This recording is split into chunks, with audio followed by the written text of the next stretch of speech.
quelque part dans l'agglomération zurichoise, à l'abri du soleil.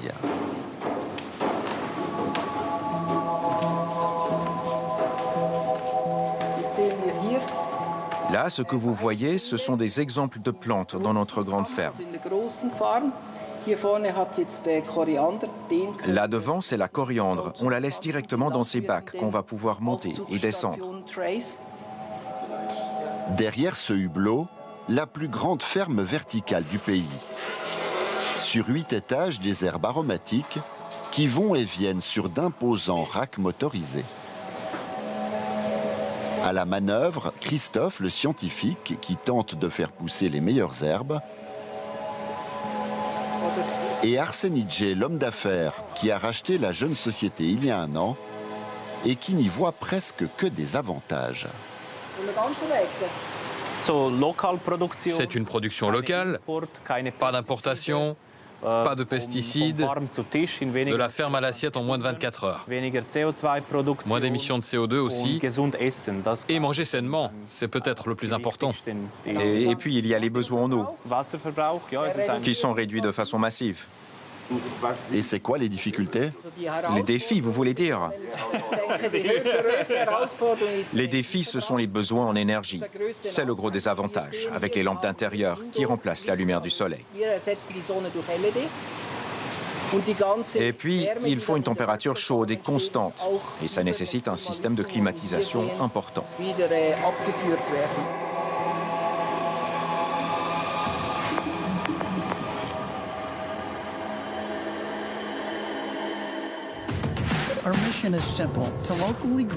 Ces dernières années, les fermes verticales et autres projets futuristes se sont multipliés un peu partout dans le monde, vantant les mérites d'une culture durable, alternative à l'agriculture traditionnelle. Comme ici, près de Milan, dans cette ancienne usine textile désaffectée, c'est la plus grande ferme verticale d'Europe. Je suis né dans une famille d'agriculteurs.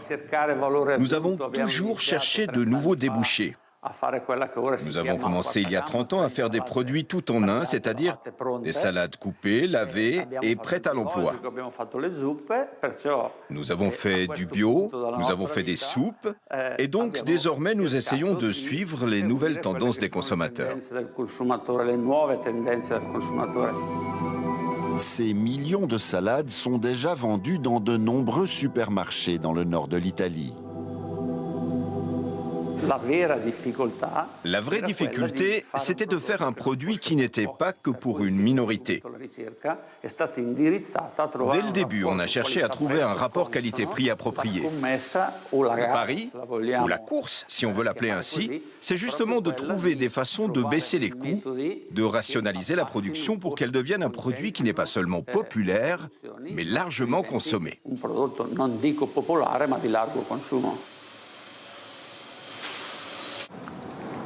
À Zurich aussi, on cherche la formule magique pour s'adapter au mieux au goût des consommateurs. Et ça se passe dès la nurserie. Ici, on est dans un environnement contrôlé.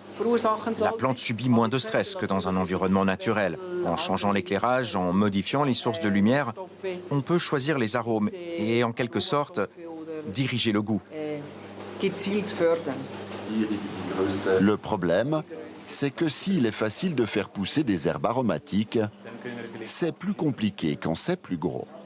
Théoriquement, on peut tout faire pousser dans une ferme verticale. Mais la question, c'est celle des coûts. Combien coûterait un kilo de banane si on le produisait dans une ferme verticale? La société ne manque pas de clients. Elle vend notamment ses produits au groupe Coop. Mais 3 ans après son lancement, les résultats se font attendre. Notre ferme verticale n'est pas encore profitable. Cela veut dire qu'il y a toujours un petit déficit que nous devons éponger chaque année. On a aussi une autre ferme et là, on réussit à être rentable avec un bon rendement, je dirais. On doit monter en puissance parce que nos marges sont relativement étroites. Ça veut dire que nos fermes doivent devenir assez grandes, disons 10 fois plus grandes qu'aujourd'hui, et ensuite ce sera rentable. La société prévoit de construire une nouvelle ferme l'an prochain, beaucoup plus grande donc, dans un lieu encore secret. La rentabilité n'est pas le seul enjeu. L'agriculture du futur se veut aussi une solution dans les endroits où les terres agricoles commencent à manquer. Au nord de Rome, voici l'ENEA, l'Agence nationale pour les nouvelles technologies et le développement d'une économie durable. Ici, les chercheurs travaillent à l'optimisation des cultures, ou comment produire plus sur moins de surface. Nous faisons en sorte que cela fonctionne comme une Ferrari, c'est-à-dire que nous essayons de pousser la production au maximum de ses possibilités. Ici, nous avons un chou semé avec une densité qui va de 10 à 40 000 plantes par mètre carré. Nous augmentons donc considérablement la quantité de plantes pour avoir le rendement maximal possible. L'agence participe à des recherches pour l'exploration spatiale. Pour de futurs voyages vers la Lune ou même vers Mars, ces chercheuses ont développé une nouvelle espèce de tomate, petite, résistante, capable de pousser dans une navette spatiale. Nous les avons baptisés San Marziano. N'y voyez pas un affront made in Italy. Mais c'est juste ce que nous avons imaginé comme tomate pour accompagner les astronautes dans l'espace. Chaque année, des astronautes européens participent à des camps d'entraînement dans des zones désertiques. La dernière mission a eu lieu ici en Arménie, comme sur une autre planète. L'occasion d'expérimenter la serre spéciale d'ENEA pour la culture de micro-pousses spatiales. Ça peut paraître hors sol, mais ça l'est moins qu'il n'y paraît. L'agriculture spatiale semble très éloignée des questions et des problèmes auxquels nous sommes confrontés ici sur Terre. Mais en fait, elle a des points communs remarquables avec l'agriculture urbaine. Pourquoi? Parce que dans ces environnements, il est difficile de cultiver. Ce sont des contextes extrêmes. Par conséquent, il est essentiel de pouvoir exploiter tous les volumes possibles et imaginables dans un contexte spatial, mais aussi urbain. Mieux exploiter les volumes pour les uns, mieux utiliser les ressources existantes pour les autres. À Renan, cette start-up de l'Université de Lausanne s'est donnée pour mission de lutter contre le gaspillage alimentaire. Chaque année en Suisse, 2,8 millions de tonnes de nourriture sont perdues. Cela fait plus de 300 kilos par personne. Avec ses équipes, Sylvain Dubé a développé une protection naturelle pour retarder le pourrissement. Sylvain, là, c'est quoi l'enjeu? Donc l'enjeu, ce qui est important, il y a énormément de pertes après la récolte au niveau des fruits et légumes. Et l'enjeu, c'est d'avoir une solution qui permette de réduire ces pertes. Et typiquement, là, c'est le produit qu'on a développé, c'est un enrobage après la récolte qui permet de réduire fortement le gaspillage alimentaire. Le produit, à base d'huile végétale, permet de gagner quelques jours, comme pour ces bananes. Au bout d'une semaine, celles qui n'ont pas été traitées ont un peu moins bonne mine que les autres. Quelques jours de gagnés qui peuvent faire la différence. Alors ça permettrait de passer d'un transport avion à un transport en bateau, ou bien par exemple d'enlever le plastique dans un emballage et puis de transporter le fruit sans plastique par exemple. C'est le genre de solution. La start-up est une affaire familiale. Si Sylvain gère l'innovation, c'est sa femme Olga qui dirige l'entreprise. Cette biologiste russe se réjouit de voir enfin le carnet de commandes se remplir. On a plusieurs clients ici en Suisse, comme les distributeurs, aussi les grands magasins, mais aussi maintenant en Amérique latine et aussi un petit peu en Afrique on commence et en Europe. Cette année, par exemple, on a juste commencé avec 2 clientes avec les fruits de passion. On était en Espagne, l'autre c'était en Italie. Et ça donne une bonne impression parce que maintenant, on voit que gentiment ça commence. Ça prend pas mal de temps pour qu'on vécu les premières clientes. Dans une activité séculière comme l'agriculture, les résistances au changement sont souvent nombreuses.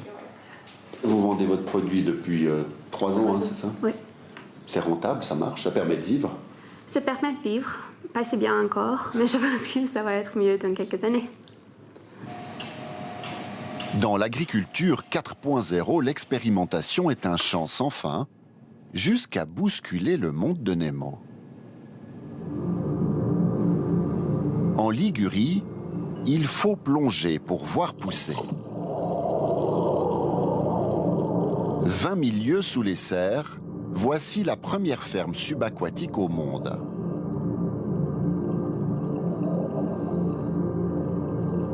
Et c'est l'heure de la récolte de basilic pour Luca Gamberini.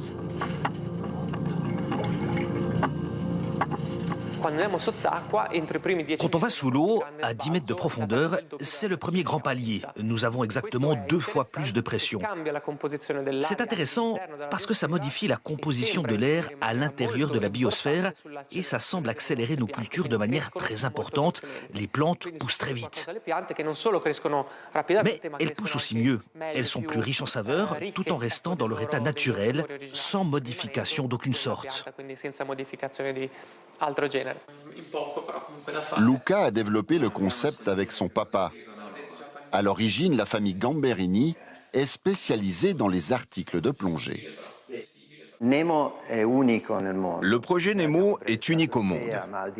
Nous avons breveté l'idée, mais au-delà du brevet, nous avons à l'esprit la colonisation des côtes, des centaines, des milliers de kilomètres qui pourraient, tout en respectant la nature, devenir une alternative à l'agriculture terrestre.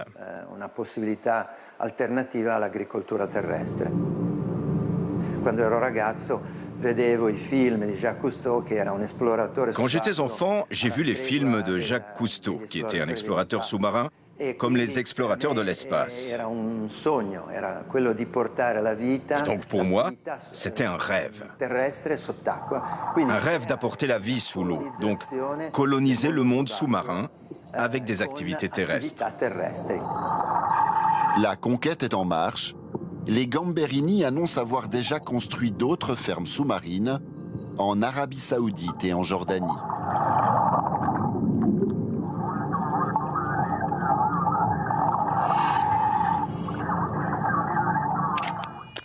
Retour sur le plateau d'Objectif Monde, l'hebdo. Avec nous en plateau, Gilles Clémençon. Vous êtes producteur du magazine Mise au Point sur la RTS. Merci d'être avec nous et vous êtes le co-auteur de ce reportage. Avec nous également Héloïse Candolfi.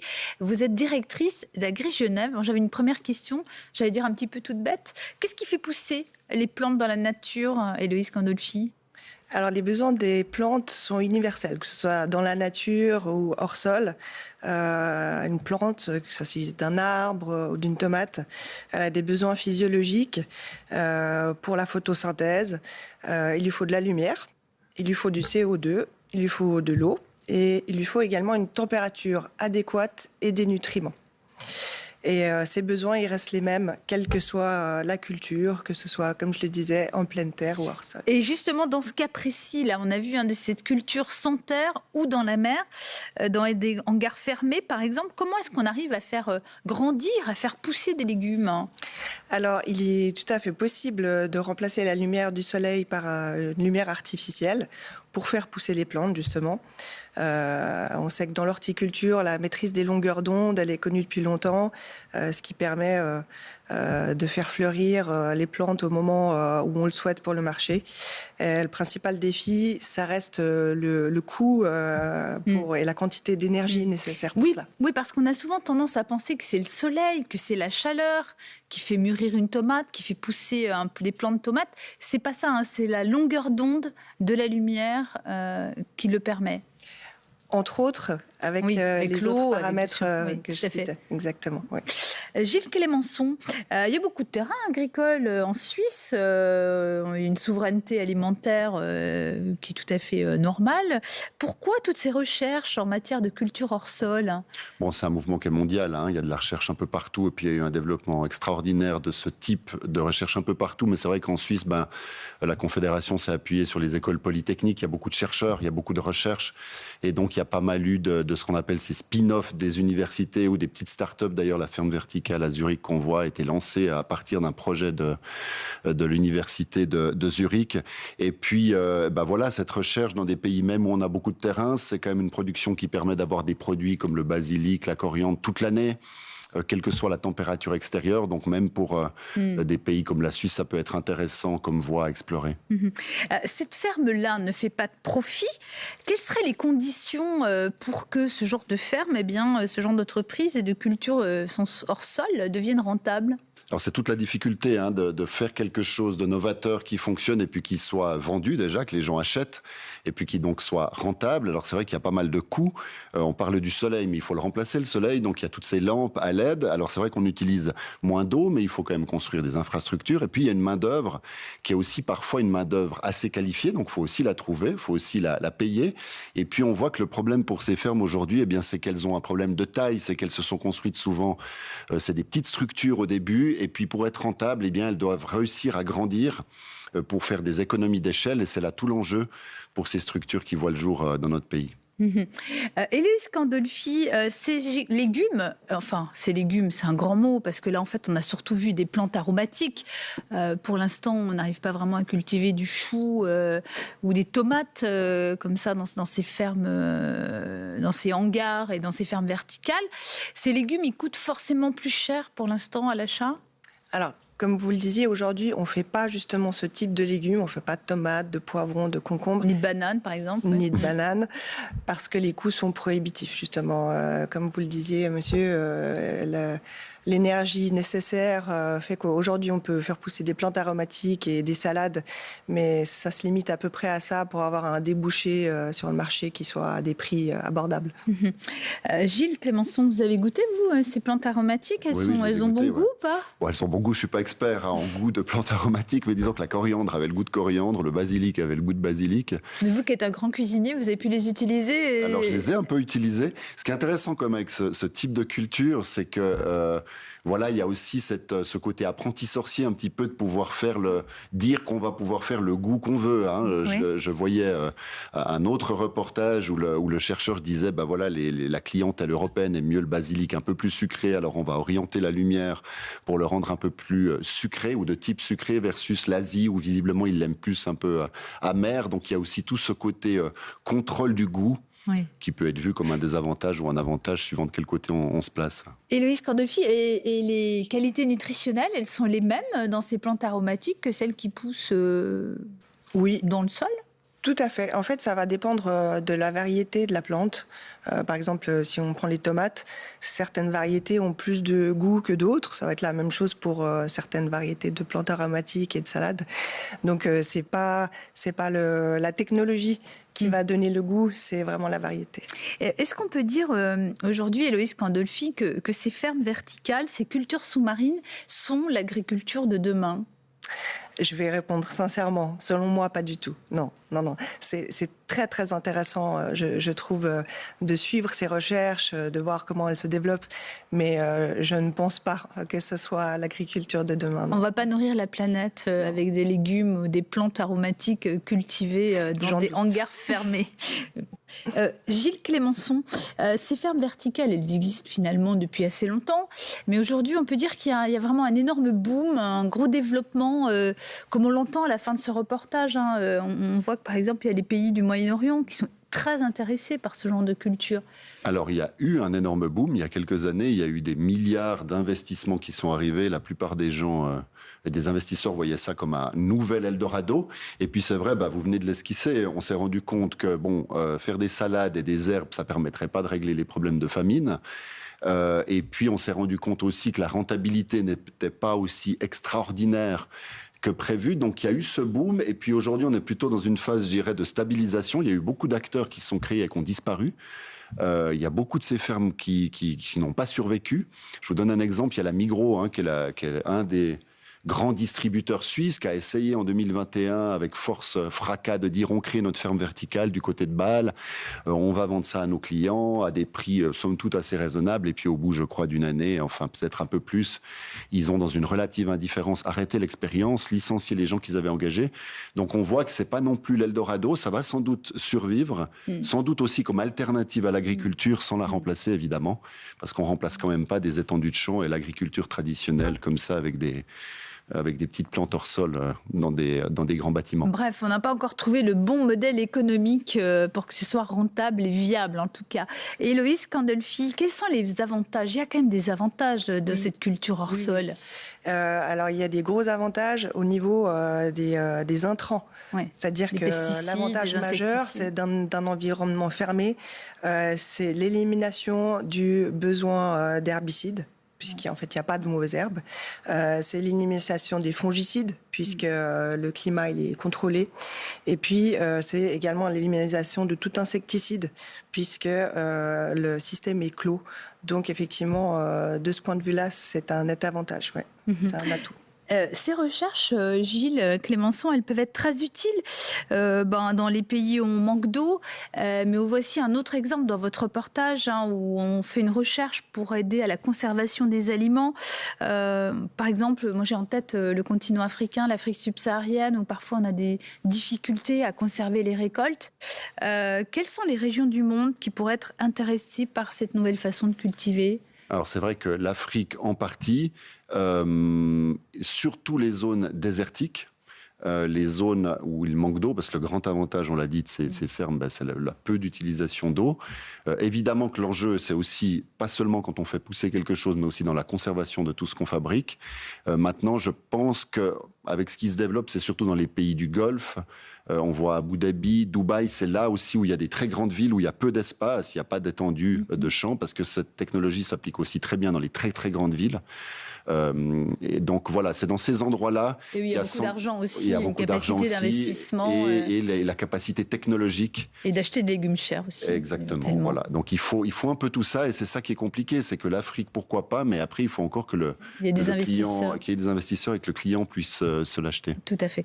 Héloïse Candolfi, il y a des limites quand même à ce genre de culture. On voit quand même, on a parlé du coût notamment. Il faut des investissements à grande échelle. Oui, alors ça demande effectivement de gros investissements de base. Donc après, pour amortir ces investissements, il va falloir en vendre beaucoup, des plantes aromatiques. Et puis, c'est aussi l'apport en énergie, évidemment. Aujourd'hui, dans les cultures hors sol, comme on les connaît en Suisse, c'est principalement le biogaz, le gaz naturel, donc.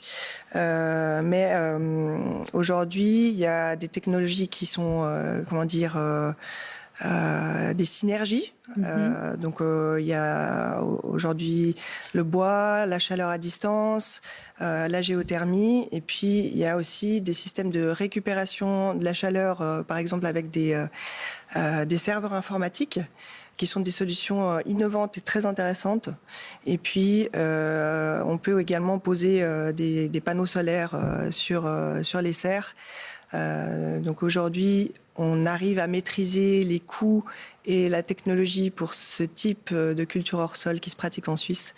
Mais évidemment, c'est très différent quand on veut cultiver sous la mer, dans l'espace ou même en environnement vertical. Gilles Clémençon, il y a aussi une difficulté pour ces fermes verticales et ces fermes sous-marines, c'est aussi d'écouler aussi leurs marchandises. Il faut trouver, on va dire, les bons réseaux. Ben oui, parce que dans la grande distribution, tout est en place généralement depuis des années, des décennies. On est sur une activité, l'agriculture, qui est une activité séculière. Donc il y a des réseaux, des choses qui se sont organisées au travers du temps. Et puis ces structures arrivent. Alors c'est bien beau de vendre quelques petits emballages de coriandre ou quelques salades, mais disons pour vraiment faire de la masse, faire du volume, ça demande une autre organisation, et c'est des acteurs qui n'ont pas l'habitude forcément d'entrer sur ce type de marché-là.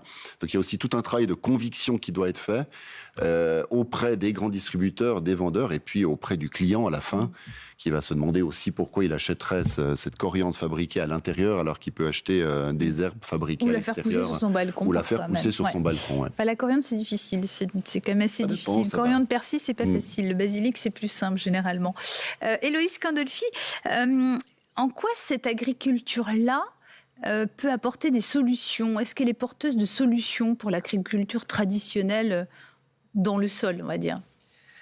Alors, dans le sol, je pense que non, il y a peu de débouchés d'application de ces nouvelles technologies.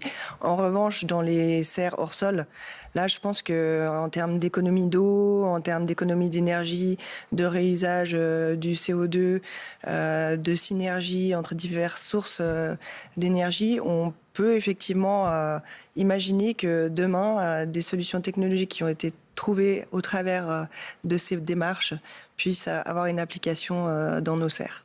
Je vous remercie beaucoup. Merci à vous, Gilles Clémençon. Merci, Héloïse Candolfi, d'être venue sur le plateau d'Objectif Monde. Je rappelle que vous êtes donc producteur magazine Mise au Point sur la RTS. Merci aussi à vous, Héloïse Candolfi. Je rappelle que vous êtes directrice d'Agri Genève. Merci d'être venue sur notre plateau.